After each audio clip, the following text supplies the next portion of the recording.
안녕하세요. 한 주간도 잘 지내셨죠? 오늘은 인간의 삶 초급 과정의 마지막과 제6과입니다. 내 인생 문제는 어떻게 해결되는가 라는 것입니다. 오늘 본문의 말씀은 요한복음 15장 5절 말씀입니다. 나는 포도나무요 너희는 가지니 저가 내 안에 내가 저 안에 있으면 이 사람은 과실을 많이 맺나니 나를 떠나서는 너희가 아무것도 할 수 없음이라 하고 주님이 말씀하십니다. 우리 인생은 딱 한 번뿐입니다. 그래서 연극에서는 인생은 다시 재방송을 하지 않는다 이렇게 말합니다. 결코 반복할 수 없는 게 우리 인생이죠. 두 번, 세 번 살 수 있다면 아마 이번 생에는 망쳤어도 다음 생에는 더 멋진 삶을 살 수 있을 겁니다. 그런데 불행히도 인생은 딱 한 번밖에 없다는 것입니다. 연습이 없고 리허설이 없습니다. 한 번 지나가면 끝입니다. 한번 지나간 시간은 되돌릴 수 없고 그 되돌릴 수 없는 그 시간은 영원히 내게 다시 되돌아오지 않는다는 것입니다. 이 인생은 너무나 속히 지나가고 또 따라서 육체의 때도 많이 남아있지는 않습니다. 이런 육체의 남은 때를 어떻게 우리가 살아나갈 것인가, 이대로 살 수 없다고 스스로 생각한다면, 또 자신의 삶에 무언가 새로운 변화를 기대한다면 인생 최고의 과제는 보람있게 사는 것이라고 말할 수 있는데, 그 보람이라는 게 도대체 무엇인가, 어떻게 살아야 보람있는 삶이 될 수 있을까, 또 살아간 인생을 정말 보람이라는 단어에 비추어서 내가 후회하지 않는 삶이 될 수 있을까라는 것을 사람들은 늘 염려하고 또 그 가치를 훼손시키지 않으려고 그렇게 노력을 하고 있습니다. 이것이 구원받은 사람들의 가장 큰 축복이라고 말할 수 있는 거죠.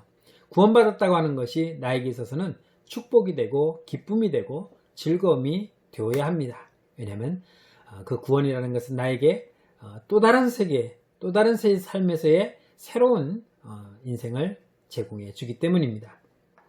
예수 믿는 것이 이 땅에서의 삶과는 관계없고 또 천국에 가는 것만이 유일한 목적이 된다면 그것은 온전한 믿음의 삶이 될 수 없습니다. 우리가 천국 가서 영생복락을 누릴 뿐만 아니라 이 땅에 살면서도 쉼이 있고 평안함과 즐거움이 있어야 그것이 온전한 신앙의 삶이고 은혜의 축복이라고 말할 수 있는 것입니다. 구원받은 자는 이 땅에서도 천국을 미리 경험해 볼 수 있습니다. 우리가 흔히 마트에 가면은 시식 코너가 있죠. 그 음식을 내가 사지 않아도 그냥 맛만 봐도 이게 맛있구나 라는 생각에 그 음식을 구매할 수도 있는 것처럼, 천국은 마치 내가 꼭 천국에 가서 그 천국의 삶을 맛본다기보다는 이 땅에서도 그 천국의 삶을 우리가 일부 맛볼 수 있는 것입니다. 그것이 바로 구원받은 자의 삶이고, 그래서 그 맛을 알기 때문에 더 그 나라를 소망하면서 그 나라를 바라보면서 기대의 삶을 살아갈 수가 있는 것이죠. 사람들의 일생 동안 사는 것은 매우 힘들고 어렵다고 말합니다. 그리고 매일매일 새로운 일들이 일어나고 새로운 사건들이 또 일어나고 그 사건들로 하여금 우리는 힘들고 어려움을 겪기도 합니다. 이럴 때 누군가가 우리를 도와준다면 아마 큰 힘이 될 것이죠. 요즘 코로나 때문에 많이들 힘들어하는데 누군가 코로나 치료약이나 백신을 개발했다고 한번 생각해 보십시오. 그것은 나 한 사람뿐만 아니라 전 세계에 큰 도움이 될 것입니다. 그러나 주변을 돌려보면 아직 그 코로나 바이러스의 치료약이 발견되지도 않았고 개발되지도 않았고 또 백신이 나오지도 않았습니다. 이럴 때에 하나님께서 이 코로나 백신을 싹 물리쳐 준다면 얼마나 좋겠습니까? 그런데 아직 그렇진 않죠. 그러나 하나님은 이러한 가운데서도 여전히 우리를 도와주고 있습니다. 또한 하나님께서 여전히 나를 붙들어 주시고 도와주고 있다는 그 믿음을 가지고 있다면 그것만으로도 우리는 큰 힘을 얻게 될 것입니다. 하나님은 사람들에게 언제든지 하나님을 찾아오시면 하나님은 만나주시겠다고 말씀하고 있습니다. 너는 내게 부르짖으라. 내가 너를 향해서 달려가 너에게 응답하겠다고 예레미야 3장 33절에서는 말씀하고 있습니다.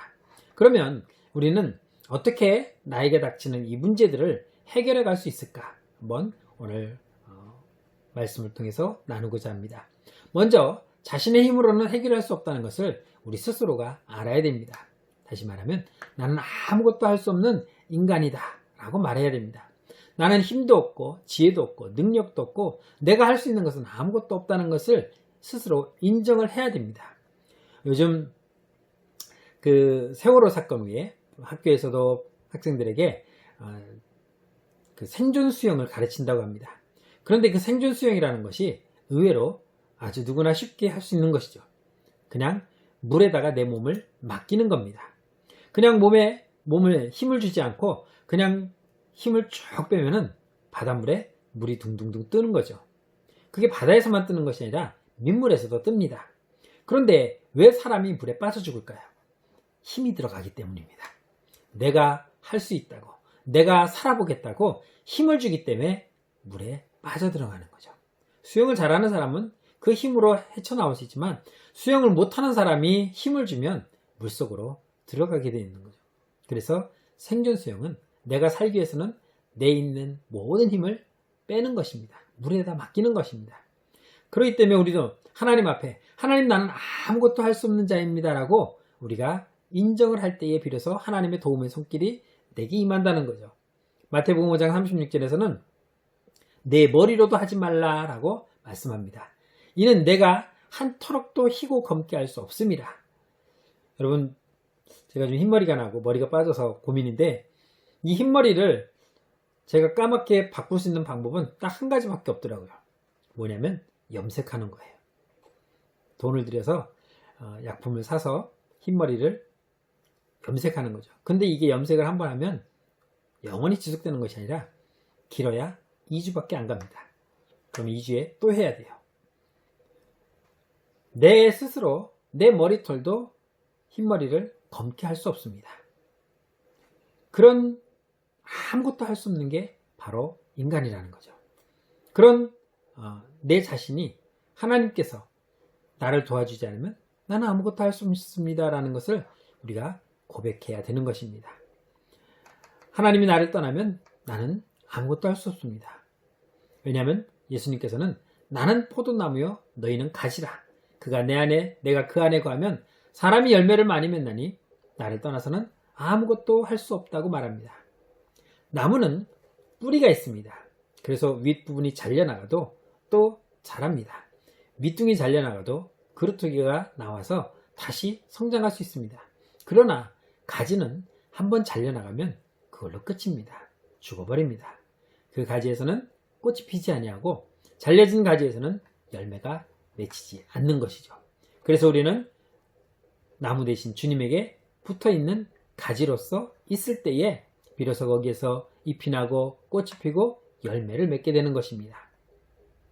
우리의 염려가 이를 해결할 수 있습니까? 절대 할 수 없습니다. 염려한다고 해서 걱정한다고 해서 근심한다고 해서 문제가 해결될 것 같으면 백날이라도 염려하죠. 그런데 백날 아니라 천날을 염려해도 우리가 해결할 수 있는 문제는 아무것도 없다는 것입니다. 오늘 성경 마태복음 6장 27절로 31절에서는 이렇게 말씀합니다. 너희 중에 누가 염려함으로 그 키를 한 자라도 더할 수 있겠느냐? 또 너희가 어찌 의복을 위하여 염려하느냐? 들의 백합화가 어떻게 자라는가 생각해 보라. 수고도 아니하고 길쌈도 아니하느니라. 그러나 내가 너희에게 말하노니 솔로몬의 모든 영광으로도 입은 옷이 이 꽃 하나만 같지 못하였느니라. 오늘 입다가 내일 아궁이에 던져지는 들풀도 하나님이 이렇게 입히시거든 하물며 너희일까 보냐. 믿음이 작은 자들아. 그러므로 염려하여 이르기를 무엇을 먹을까 무엇을 마실까 무엇을 입을까 하지 말라 하고 주님이 우리에게 말씀하고 있습니다. 우리는 내 키를 스스로 한 자도 키울 수 없고 또한 들에 핀 꽃 한 송이도 내 맘대로 피게 하거나 지게 할 수도 없다는 것입니다. 아무리 내가 염려하고 근심한다 할지라도 우리가 해결할 수 있는 것은 아무것도 없다는 것을 성경이 우리에게 깨우쳐주고 있습니다. 그렇다면 염려 대신 우리가 해야 할 것이 무엇이 있습니까? 일은 터졌는데 문제는 생겼는데 이것을 어떻게 해결할 수 있겠느냐는 것입니다. 주님은 마태복음 6장 33절에서 염려하는 대신 이렇게 하라고 말씀합니다. 그런즉 너희는 먼저 그 나라와 그 의를 구하라. 그리하면 이 모든 것을 너희에게 더하시리라고 말씀하고 있습니다. 염려하는 것이 아니라 주님의 나라를 구하라는 것입니다. 하나님께 구하면 모든 것이 해결되어진다는 것입니다. 우리는 그 문제의 해결의 능력이었기 때문에 해결의 능력자가 되신 주님께 구하는 것입니다. 그럴 때에 우리는 그 해답을 얻을 수가 있는 것입니다. 결국 내 자신이 어떠한 자인가를 다시 한번 깨달으라는 것입니다. 시편 144편 4절에서는 시편 기자는 사람은 헛것 같고 그의 날은 지나가는 그림자 같으니이다 라고 말했습니다. 나는 아무것도 아니라는 존재죠. 그림자 같은 그러한 인생을 살아가는 아무것도 아닌 사람입니다. 그렇기 때문에 결국 내가 할 수 있는 것은 아무것도 없는 무능한 자입니다 라는 것을 우리가 하나님 앞에 고백하는 것입니다. 그럴 때에 우리의 문제가 주님 앞에 놓여지게 되고 그 문제가 해결되어질 수 있는 것입니다. 결국 내 인생의 문제를 해결하려면 우리가 할 수 있는 것은 하나님께로 돌아와야 하는 것입니다. 하나님 앞에 가야 내 문제가 해결될 수 있는 것입니다. 문제를 해결할 수 있는 능력 있는 자, 그것이 바로 그분이 하나님이십니다. 이사야서 55장 7절에서는 악인은 그의 길을, 불의한 자는 그의 생각을 버리고 여호와께로 돌아오라. 그리하면 그가 긍휼히 여기시리라. 우리 하나님께로 돌아오라. 그가 너그럽게 용서하시리라고 말씀합니다. 우리는 하나님을 떠났던 불의한 자들입니다. 하나님의 말씀을 거역한 자들입니다. 그러나 하나님께로 돌아오면 우리를 너그럽게 하나님이 용서하시고 우리를 맞아주시겠다고 말합니다. 예레미야서 3장 12절에서는 너는 가서 북을 향하여 이 말을 선포하여 이르라. 여호와께서 이르시되 배역한 이스라엘아 돌아오라. 나의 노한 얼굴을 너희에게로 향하지 아니하리라. 나는 긍휼이 있는 자라. 노를 한없이 품지 아니하느니라. 여호와의 말씀이니라. 하나님께서 우리에게 화를 내지 않겠다는 것입니다. 우리가 여호와를 배신하고 떠나간 것이 하나님께는 화를 낼 만한 충분한 이유가 됨에도 불구하고 하나님께서는 화를 내지 아니하시고 또 그 괘씸한 것에 대해서 오랫동안 노를 품지 아니하고 다 잊어버리고 우리를 맞이해 주시겠다고 말씀합니다. 그렇기 때문에 이스라엘아 돌아오라. 그리하면 내가 너희를 맞아주리라 하고 그렇게 말씀하고 있습니다. 이것은 곧 우리의 자신의 죄를 주님 앞에 돌아와 회개하라는 것입니다. 내 죄를 주님 앞에 내어놓고 주님 내가 잘못했습니다. 나를 용서하시고 받아주십시오라고 주님께 돌아와 회개할 때에 주님은 우리를 기꺼이 받아주신다고 말씀합니다. 에스겔서 18장 30절에서는 주 여호와의 말씀이라. 이스라엘 족속아 내가 너희 각 사람이 행한 대로 심판할지라. 너희는 돌이켜 회개하고 모든 죄에서 떠날지어다. 그리한즉 그것이 너희에게 죄악의 걸림돌이 되지 아니하리라고 말씀합니다. 너희가 행한 그대로 너희 각 사람이 행한 대로 내가 심판할 것이다. 그러나 너희가 돌이켜서 회개하고 죄에서 떠난다면 나는 너희에게 그 심판을 행하지 아니하시겠다고 주님이 약속하십니다. 이사야서 1장 10절로 20절 말씀입니다. 너희 소돔의 관원들아 여호와의 말씀을 들을지어다. 너희 고모라의 백성아 우리 하나님의 법에 귀를 기울일지어다. 여호와께서 말씀하시되 너희의 무수한 재물이 내게 무엇이 유익하뇨? 나는 순양의 번제와 살찐 짐승의 기름에 배불렀고 나는 수송아지와 어린 양이나 순념소의 피를 기뻐 아니하노라.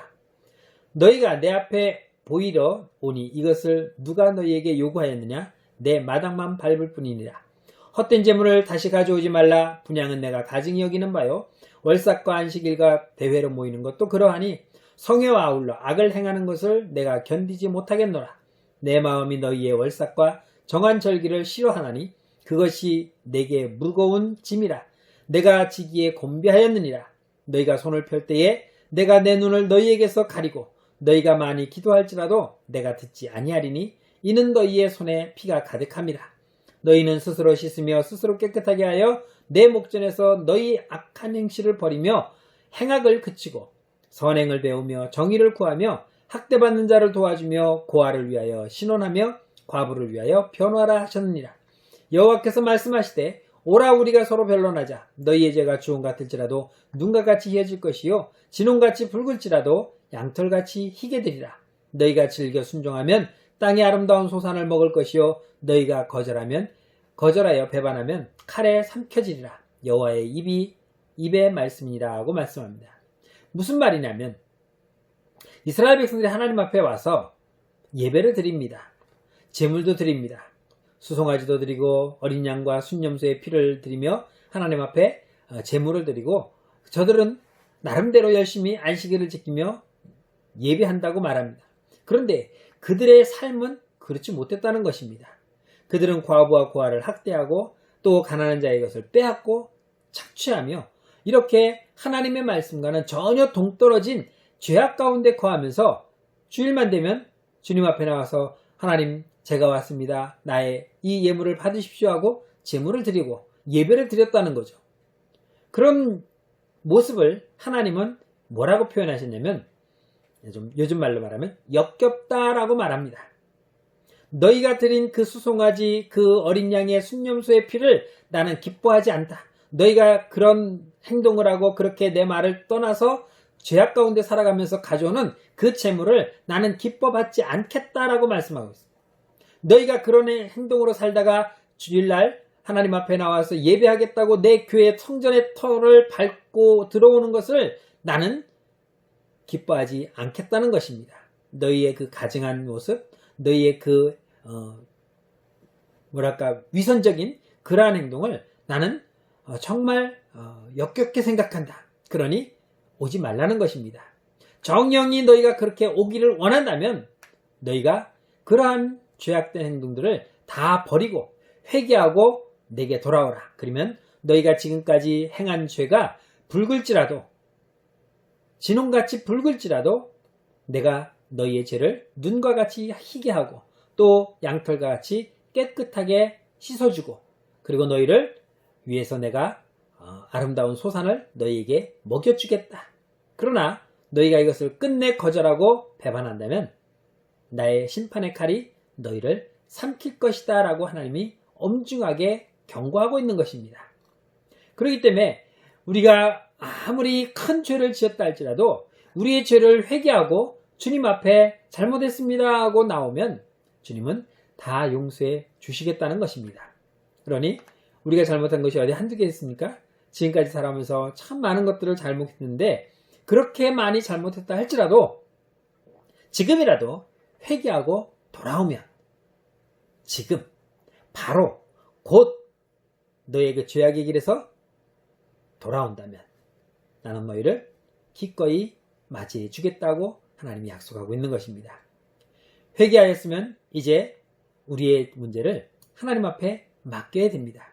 지금까지는 내가 하니라고 정신없었습니다. 그래서 때로는 불법도 저지르고 불의한 일도 행했고 남들과 타협하기도 했고 남들과 권모술수를 쓰기도 했습니다. 그러나 이제는 하나님 앞에 돌아와서 하나님께 모든 것을 맡겨야 하기 때문에 이제는 내가 하는 것이 아니라 주님께 맡겨놓는 것입니다. 주님이 어떻게 이 문제를 해결하는가를 바라보라는 것입니다. 마태복음 11장 28절에서 주님은 이렇게 말합니다. 수고하고 무거운 짐진 자들아 다 내게로 오라. 내가 너희를 쉬게 하리라. 주님께 와서 내 무거운 짐을 내려놓으면 나는 가볍습니다. 이제는 그 짐을 주님이 들고 주님이 풀어주실 것입니다. 옛날에 소달구지가 지나가던 시대에 어떤 할아버지가 아주 무거운 짐을 어깨에 이렇게 짊어지고 가는 것을 봅니다. 그래서 소를 몰고 가던 다른 어르신이 이보시오, 이 달구지에 타시오. 그래서 달구지에 그 짐을 지고 가는 어르신을 태우고 갔습니다. 근데 한참 가다 보니까 뒤에서 하는 소리가 들리는 거예요. 그래서 이 수달구지 주인이 뒤를 돌아다 봤더니 그 할아버지가 짐을 어깨에 지고 그냥 달구지에 걸터 앉아서 이 짐을 그대로 지고 있는 거예요. 그러니 얼마나 힘이 들겠습니까? 그 짐을 달구지에 내려놓고 편하게 가자고 태웠는데 여전히 그는 소달구지에 엉덩이만 걸치고 앉아서 그 짐을 자기가 지고 있는 거예요. 그러니 무슨 의미가 있겠습니까? 내가 주님을 믿는다고 하면서 여전히 이 문제를 내가 해결하겠다고 지고 있다면 우리는 힘만 들 뿐입니다. 주님이 주신 그 달구지에 올라앉아서 그 달구지 위에 내 짐을 내려놓으면 나는 편하게 갈 수 있는 것입니다. 그래서 우리는 나의 그 무거운 짐을 주님께 다 맡겨놓고 주님 앞에서 우리는 쉬기만 하면 되는 것입니다. 무엇을 맡겨야 될까요? 내 인생의 모든 짐을 내려놓는 것입니다. 우리가 내려놓을 짐들이 어디 한두 개입니까? 뭐 물질의 문제, 가정의 문제, 또 집안의 문제, 그리고 어떤 일의 문제, 또 내 미래의 문제, 자녀의 문제, 자녀의 장래의 문제, 자녀의 결혼의 문제, 뭐 해결할 문제들이 얼마나 많이 있습니까? 그런 것들, 이거는 내가 하나님께 맡기고 요거는 내가 처리하고 요거는, 그러다 보면은 내가 할 수 있는 게 아무것도 없어요. 여러분, 내가 내 뜻대로 계획한 것이 다 그대로 이루어집니까? 나는 이렇게 기르고 싶은데 그렇게 안 자라요. 나는 이렇게 하기를 원하는데 그렇게 안 돼요. 이게 우리가 할 수 없다는 것을 단적으로 보여주는 겁니다. 잠언 16장 3절에서는 너의 행사를 여호와께 맡기라. 그리하면 내가 경영하는 것이 이루어지리라고 말했습니다. 하나님, 나는 이렇게 되길 원합니다. 그러니 하나님이 알아서 해주십시오 하고 맡기면은 하나님께서 내가 원하는 대로 이루어 주시겠다는 것입니다. 시편 37편 5절에서는 내 길을 여호와께 맡기라. 그를 의지하면 그가 이루시고 라고 말했습니다. 쉬운 예로 어디 가면서 내비게이션을 켜고 목적지를 정해놓고 내가 운전하고 그냥 뭐 길을 보지도 아니하고 또 그 지시표도 보지 아니하고 그냥 운전만 하고 가면은 거기까지 갈 수가 있어요. 그 길이 초행길이라 할지도. 왜? 내비게이션이 가면서 길을 알려줍니다. 나는 내비게이션만 믿고 운전만 하고 가는 거예요. 그러면 내비게이션이 가면서 잠시 후 우회전입니다. 그럼 우회전하면 되는 거고, 잠시 후 좌회전입니다. 1차로를 이용하십시오. 그럼 1차로에 갔다가 좌회전하면 되는 것이고, 가라는 대로 가기만 하면 내가 가고자 하는 목적지까지 갈 수가 있다는 거죠. 마찬가지입니다. 내가 가야 할 길을 내가 가려고 하지 말고, 이정표만 보고 찾아가겠다고 내가 고집부리지 말고 여호와께 맡기면 여호와께서 그 길을 인도해 주시겠다고 말씀합니다. 시편 55편 2절 22절에서는 내 짐을 여호와께 맡기라. 그가 너를 붙드시고 의인의 요동함을 영원히 허락하지 아니하시리라고 말씀하고 있습니다. 하나님께 내 짐을 맡기면 내가 그분을 붙들면은 우리는 흔들림 없이 간다는 거죠. 하나님은 내가 흔들리는 것을 허락하지 않겠다는 것입니다. 곧바로 목적지까지 안전하게 우리를 인도하신다는 겁니다. 시편 베드로전서 5장 17절에서는 너희 염려를 다 주께 맡기라. 이는 그가 너희를 돌보심이라. 하나님이 우리를 바라보고 있습니다. 내가 무슨 생각을 하고 있는지, 무슨 걱정을 하고 있는지 하나님은 아십니다. 그것을 내어놓기를 원하십니다. 우리의 자녀들이 문제가 있을 때 말하지 않으면 우리는 알 수 없죠. 그런데 직감적으로 얘가 무슨 문제가 있구나 라는 것을 압니다. 그런데 말을 하지 않으면 내가 끼어들기도 뭐하고, 또 말을 하지 않으면 우리는 하나님같이 자녀의 마음속을 알 수 없기 때문에 뭐 있는 것 같은데 라고까지만 알 수 있지 무슨 문제인지는 모릅니다. 요즘 학교 폭력 문제들이 많아서 자녀들이 이런 것들로 인해서 근심하고, 또 그래서 또 일부는 극단적인 그런 일들을 하기도 하는데, 왜 그렇습니까? 우리가 하나님처럼 내 자녀의 모든 것을 알 수 있다면 그렇게까지는 안 되겠죠. 그런데 우리는 알 수 없기 때문에 말하지 않으면 모르는 제한적인 부모입니다. 그런데 하나님은 우리의 생각과 우리의 모든 것을 아시기 때문에 우리를 돌보시고 인도해 주신다고 말씀합니다. 이렇게 우리는 하나님께 맡기라고 할 때에 맡길 수 있어야 됩니다. 그것은 무엇이냐면 내가 하나님을 전적으로 믿고 신뢰한다는 거죠. 그분을 신뢰하기 때문에 우리가 하나님 앞에 나아가는 것입니다. 쉬운 예로 우리가 버스를 탄다든지 전철을 탄다든지 아니면 비행기를 타고 해외를 간다든지, 우리는 그 운전자나 그 기관사나 그 조종사를 100% 신뢰합니다. 그렇기 때문에 아무 생각하지 않고 그냥 타는 거예요. 그런데 만일 그 운전자가 술에 취해 있다는 걸 우리가 타면서 알았다고 한번 생각해 보십시오. 그 차를 탈 수 있겠습니까? 못합니다.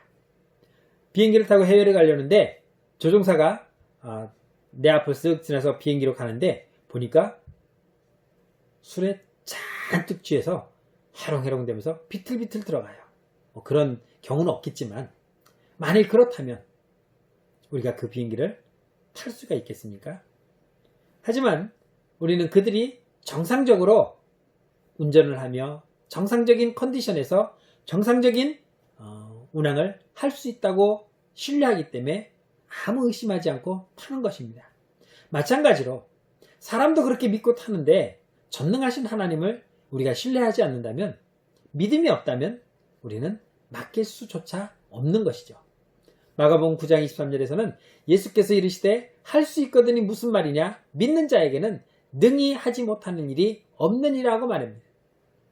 하나님 이거 하실 수 있겠습니까? 라고 묻는 것이 아니라 하나님은 하실 수 있으니 이것을 해 주십시오라고 믿고 맡기는 것입니다. 사람은 그건 내가 할 수 있습니다. 그거는 제가 못합니다. 못하는 것이 있을 수 있어요. 그러나 하나님은 전능하신 분이기 때문에 못하시는 일이 없습니다. 그렇기 때문에 우리는 일체의 의심도 하지 아니하고 무조건 하나님께 맡기는 것입니다. 누가복음 18장 27절에서는 이르시되 무릇 사람이 할 수 없는 것을 하나님은 하실 수 있느니라고 말합니다. 나는 못하지만 하나님은 하신다는 거죠. 믿음이 없으면 어떻게 됩니까? 마가복음 9장 24절에서는 곧 그 아이의 아버지가 소리를 질러 이르되 내가 믿나이다. 나의 믿음 없는 것을 도와주소서. 내가 믿음이 없어서 하나님께 맡기지 못한다면 하나님, 내가 의심하지 아니하고 하나님께 맡길 수 있도록 제게 믿음을 주십시오라고 우리는 믿음을 구해야 된다는 것입니다. 언제까지나 믿음 없이 이거 하나님이 하실 수 있을까? 하나님이 이것도 이룰 수 있을까? 못하면 어떡하지? 라는 믿음이 없는 그런 불신앙에서 살지 말고, 하나님, 내가 아직 하나님을 온전히 믿지 못하고 있습니다. 그러니 내가 하나님을 온전히 믿고 맡길 수 있도록 내게 믿음을 주십시오라고 우리는 믿음을 구해야 되는 것입니다. 그래야 믿음이 생겨나고, 그래야 우리가 하나님 말씀대로 모든 것을 맡길 수가 있는 것입니다. 그 방법은 하나님의 약속을 믿고 기도하는 것이죠. 이사야서 55장 6절을 7절을 보면은 너희는 여호와를 만날 만한 때에 찾으라. 가까이 계실 때에 그를 부리라. 악인은 그의 길을, 불의한 자는 그의 생각을 버리고 여호와께로 돌아오라. 그리하면 그가 긍휼히 여기시리라. 우리 하나님께로 돌아오라. 그가 너그럽게 용서하시리라고 말씀하고 있습니다. 하나님은 우리에게 약속하셨습니다. 내게 나오라. 나를 찾으라. 그럼 내가 너를 만나주겠다. 사람은 사람 간의 약속을 믿는 사람도 있고 못 믿는 사람도 있습니다. 그러나 하나님은 지금까지 단 한 번도 그 약속을 어기신 적이 없어요. 그래서 우리는 하나님의 약속을 믿고 나아가는 것입니다. 예레미야서 33장 3절에서는 너는 내게 부르짖으라. 내가 내게 응답하겠고 내가 알지 못하는 크고 은밀한 일을 내게 보이리라 하고 말씀하고 있습니다. 내게 부르짖기만 하면은 내가 응답하겠다는 거예요. 하나님하고 부르기만 하면 그래 나 여기 있어 라고 대답하시겠다는 겁니다. 그리고 내가 알지 못하는 크고 은밀한 것까지도 하나님은 내게 보여주시겠다고 말씀합니다. 그렇기 때문에 우리는 하나님께 진실하게 기도하고 그 기도를 통해서 하나님께 나의 믿음 없음을 도와달라고 고백해야 되는 것입니다. 시편 28편 7절에서는 여호와는 나의 힘과 나의 방패이시니 내 마음이 그를 의지하여 도움을 얻었도다. 그러므로 내 마음이 크게 기뻐하며 내 노래로 그를 찬송하리이다 라고 시편 기자는 고백합니다. 하나님은 나의 힘과 나의 방패가 되셨다. 그래서 내가 그분을 의지하였기 때문에 내가 안전하게 되었다라고 고백하고 있는 것입니다. 하나님을 잘 믿는 사람은 어떻게 되었는가 성경이 우리에게 증거해 줍니다. 한나라는 인물이 있습니다. 사무엘의 엄마입니다. 그는 우리가 알지 못하는 아주 큰 비밀이 있었습니다. 무엇이냐면 아기를 갖지 못했어요. 그래서 늘 후처에게 업신여김을 당했어요. 그런데 그 남편은 아주 지혜로워서 그렇게 아이 없어서 힘이 빠져있는 본처를 후처보다도 더 잘 대해줬어요. 하나님께 예배하러 갈 때 헌금도 2배로 줬어요. 그리고 더 신경을 써서 잘해줬어요. 그런데 문제는 그렇게 신경 써서 잘해주는 게 좋은 것이 아니라 자기에게는 아이의 문제라는, 아이를 갖는 것의 이 문제가 그 어떤 것으로도 채워지지 않았다는 거죠. 그래서 한나는 하나님 앞에 기도합니다. 사무엘상 1장 11절에 보면 소원하여 이르되 만군의 여호와여, 만일 주의 여종의 고통을 돌보시고 나를 기억하사 주의 여종을 잊지 아니하시고 주의 여종에게 아들을 주시면 내가 그의 평생에 그를 여호와께 드리고 삭도를 그의 머리에 대지 아니하겠나이다 라고 하나님께 구하였습니다. 하나님, 내게 아이를 주면은 나는 그 아이를 평생에 하나님께 드려서 하나님께서 사용하는 하나님의 종으로 만들겠습니다. 여기서 여호와께 드리고 삭도를 그의 머리 대지 아니하겠다고 하는 것은 나실인이라는 표식입니다. 나실인이라는 것은 구별되다라는 뜻입니다. 하나님께서 그 사람을 구별하였다. 그래서 이스라엘에서는 나실인은 머리에 칼을 대지 않습니다. 다시 말하면 머리를 자르지 않았습니다. 그리고 부정한 것을 보지 않습니다. 그리고 술을 먹지 않습니다. 이 세 가지가 나실인이 지켜야 할 가장 중요한 세 가지 행동입니다. 우리가 잘 아는 삼손이 그러했습니다. 그러나 그는 드릴라의 꾀임에 빠져서 머리가 잘려졌고 그리고 술도 먹었고 그렇게 나실인으로서의 지켜야 할 것을 지키지 못했기 때문에 비참한 최후를 맞이하게 되었지만 사무엘은 달랐습니다. 그래서 하나님께서 내게 아들을 주시면 나는 그 아들을 나실인으로 만들어서 내 아들이 아닌 하나님의 아들로 드리겠습니다라고 기도했던 거죠. 이렇게 한나는 하나님께 맡겼습니다. 사무엘상 1장 10절에서는 한나가 마음이 괴로워 하나님께 기도하고 통곡했다고 말했습니다. 내 스스로는 가질 수 없으니 하나님께서 나로 하여금 잉태하게 하셔서 이 아이의 문제가 해결되게 하시고 나는 그 아이를 통해서 하나님께 드림으로 하나님이 기뻐하시는 하나님의 일꾼이 되게 하겠습니다 라고 한나는 하나님께 이 모든 것을 맡겼다는 것이죠. 하나님은 그런 한나의 기도를 들으셨습니다. 뭐라고 대답하셨습니까? 사무엘상 1장 17절로 18절을 보면 엘리야가 대답하여 이르되 평안히 가라. 이스라엘의 하나님이 내가 기도하여 구한 것을 허락하시기를 원하노라 하니 이르되 당신의 여종이 당신께 은혜 있기를 원하나이다 하고 가서 먹고 얼굴에 다시는 근심빛이 없더라. 엘리 제사장이 이 한나의 기도를 하나님께서 들으셨다. 그러니 너는 근심하지 말고 편안히 돌아가거라.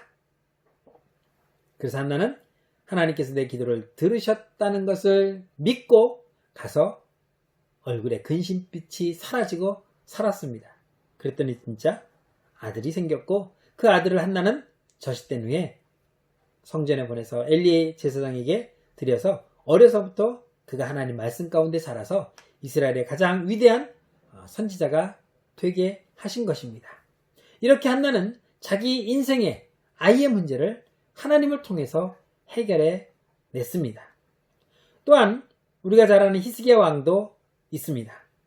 히스기야 왕은 이사야서 38장 2절에 보면 그때 이사야가 병들어 죽게 되니 아모스의 아들 선지자 이사야가 나아가 그에게 이르되 여호와께서 이같이 말씀하시기를 너는 내 집에 유언하라 내가 죽고 살지 못하리라 하였나이다 라고 말했습니다. 갑자기 이사야 선지자가 히스기야 왕에게 와서 말하기를 너는 이제 유언을 남겨라. 내가 곧 죽을 것이다. 아프지도 않았습니다. 전쟁에 나가 부상을 입지도 않았습니다. 그런데 선지자가 와서 유언을 하라.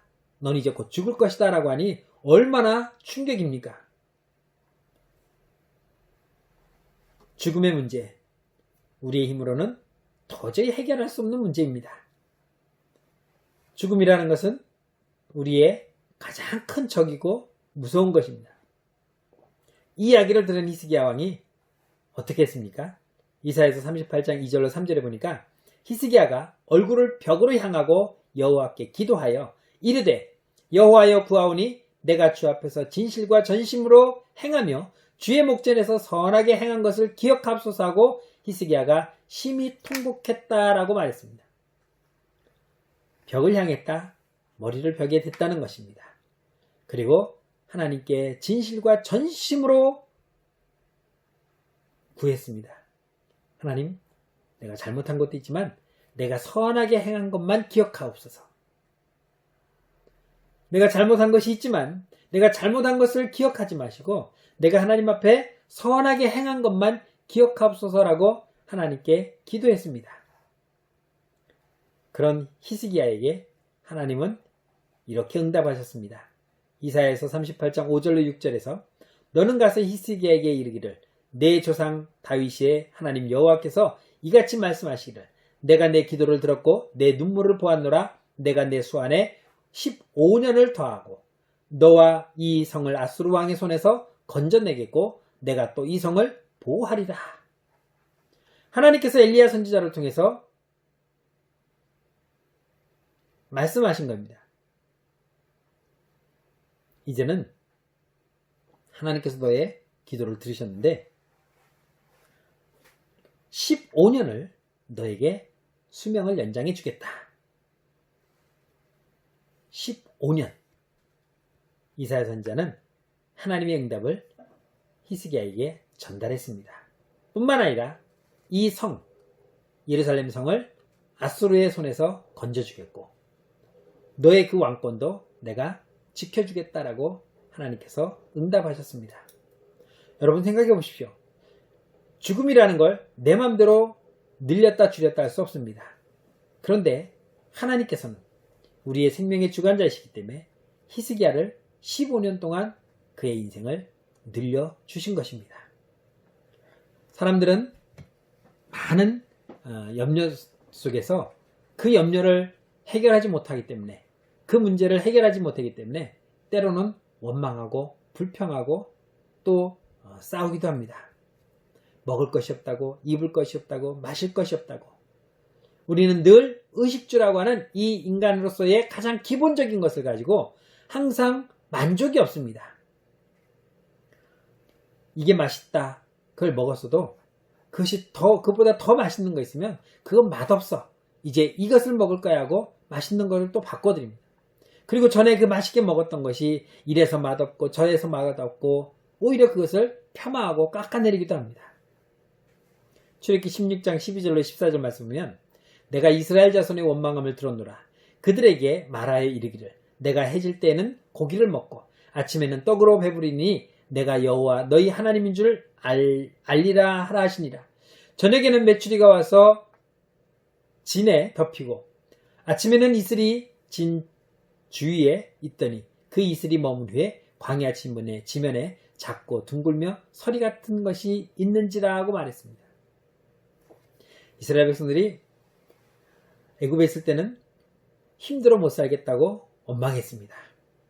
그래서 하나님이 그들을 출애굽시키면서 인도해내는데 홍해가 앞에 딱 막히자 그들은 원망합니다. 우리가 죽을 데가 없어서 이 바다에 빠져 죽이고 또 뒤에 쫓아오는 애굽 군대에 칼에 죽이려고 우리를 여기까지 데리고 왔느냐? 원망과 불평을 합니다. 그래서 하나님은 홍해를 갈라서 그들을 건너게 하셨습니다.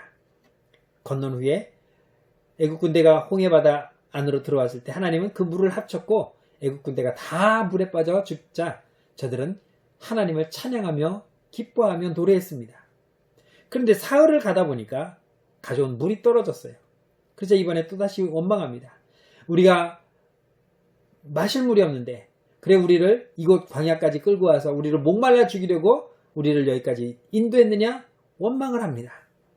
그래서 하나님께서는 모세를 통해서 바위를 쳐 물을 쏟아내게 하시고 그 물을 먹게 하시고 저들은 또 그 물을 가지고 하나님께 기뻐하며 찬양했습니다. 그런데 또 문제가 생겼습니다. 이제는 고기가 먹고 싶다는 겁니다. 이제는 먹을 것이 없다는 것입니다. 그래서 하나님께서는 저녁에는 하늘에 메추리를 내려서 쫙 진에 깔리게 하셔서 그 메추리를 잡아 고기를 먹게 하셨고 아침에는 아침마다 이슬이 거친 후에 온 지면에 만나를 내려서 그것으로 날마다 일용할 양식을 먹게 하셨습니다. 사람으로서는 해결할 수 없는 문제였습니다. 먹는 것, 마시는 것. 그러나 하나님은 그런 것을 먹게 하셨고 마시게 하셨습니다. 그들의 가장 기본적인 것, 그들이 가장 원망하기 쉬운 것들, 그러한 것들까지도 하나님은 다 해결해 주셨다는 것입니다. 이처럼 하나님은 우리가 필요한 것을 구할 때마다, 때로는 기회가 될 때마다 우리에게 제공해 주셨습니다. 그런 문제를 우리가 해결하려고 얼마나 힘들게 살아가고 있습니까? 그런데 우리의 노력만큼 이러한 문제들이 해결되지 않는 것이 현실입니다. 그렇다면 내가 해결할 수 없는 일을 우리는 어떻게 해야 될 것인가? 앞에서 살펴본 것처럼 하나님께 맡기는 겁니다. 하나님, 나는 이 문제를 해결할 능력이 없습니다. 하나님, 나는 이 문제를 풀어낼 재간이 없습니다. 하나님, 나는 아무것도 모릅니다. 나는 죄인입니다. 그러니 나는 그저 주님께 모든 것을 맡길 터이니 주님께서 지금부터 내 인생을 책임져 주시고 내 모든 근심 염려를 맡아주시고 그 모든 문제가 하나님의 손에 의해서 해결되어지고 나는 그저 그 처분에 따라 주님만을 따라가겠습니다라고 내려놓는 것입니다. 그럴 때에 우리에게는 더 이상의 문제는 발생하지 않게 되는 것입니다. 미국에서 9.11은 비상호출입니다. 불이 나든 범죄가 있든 위급한 일이든 어떠한 상황에서도 911을 누르면은 그 911 센터에서 전화를 받으면 그 받는 수화기를 드는과 동시에 그 모든 정보가 전화를 건 발신자에게 집중을 합니다. 그 사람이 어디에 살며 어느 위치이며 몇 번지에 사는지 어디에서 지금 전화를 했는지 그것이 집이든 길거리든 아니면 산속이든 모든 그 발신자의 위치로 집중이 됩니다. 그러면 그 위치로 모든 것이 연결됩니다. 불이 났다면 소방차를 보내고 또 사고가 났다면 구급차를 보내고 범죄가 현장에 일어나면 경찰을 보내어서 그를 구하려고 노력합니다. 이렇게 번호를 누름과 동시에 모든 관심이 그 사람에게 집중됩니다. 우리에게 있어서 911은 무엇입니까? 하나님입니다. 내가 절망과 고통 속에 정말 헤어날 수 없는 깊은 수렁에 빠져 있을 때 내가 여기에서 나갈 수 있는 유일한 방법은 미국에서는 911, 한국에서는 119입니다. 그러면 우리는 그 깊은 수렁에서 그 절망 가운데서 우리를 건져 주실 것입니다. 미처 내가 하나님을 부를 힘이 없다 할지라도 미처 내가 하나님을 부를 수 없는 상황이 되었다 할지라도 일단 911, 119를 눌러서 통화가 되었다면 내가 말하지 않아도 그 모든 것은 나를 집중하는 것처럼 내가 하나님 하고 부르는 이 한마디에 주님은 나를 바라보시고 내게 손을 내미시며 나를 구원해 내실 것입니다. 그 구원의 손길이 여러분에게 닿기를 그리고 그 구원의 번호를 여러분들이 눌러서 하나님을 호출하는 그래서 모든 어려움과 환난과 깊은 수렁에서 회복되는 저와 여러분들의 삶이 되기를 주의 이름으로 축원합니다. 기도하겠습니다. 참 좋으신 하나님 은혜를 감사합니다. 우리는 아무것도 할 수 없는 나약한 존재임에도 불구하고 내가 할 수 있다고 우쭐대며 내가 해보겠다고 교만에 떨어졌던 적이 얼마나 많은지 모릅니다. 그런 하나님 우리가 할 수 있는 것은 아무것도 없었습니다. 내 생명 하나도 내 마음대로 할 수 없었고 내 머리털 하나도 흰색을 검은색으로 바꿀 수 있는 그런 능력도 우리에게 없음을 주님 앞에 고백합니다. 아는 것도 없고 또 경험도 없고 또 할 수 있는 능력도 없는 우리가 주님 앞에 할 수 있다고 거짓으로 나섰던 이 오만함을 이 교만함을 주님 용서하여 주시고 이제 주님 앞에 다 내려놓습니다. 주님께서 받아주시고 또 주님께서 이 모든 문제를 맡아서 해결하여 이제부터는 내 인생이 아니라 주님께서 인도하시는 새로운 인생이 되어 주님과 함께 걸어갈 수 있도록 축복하여 주옵소서. 예수님의 이름으로 기도드렸습니다. 아멘. 지금까지도 주님과 함께 잘 오셨습니다. 앞으로도 더 우리는 작은 것이라도 그 어떤 것이라도 주님께 다 맡기고 주님이 주시는 그 평안 속에서 더욱더 믿음의 성장해 나가시기를 부탁드립니다. 기도하겠습니다. 다음 주에 뵙겠습니다.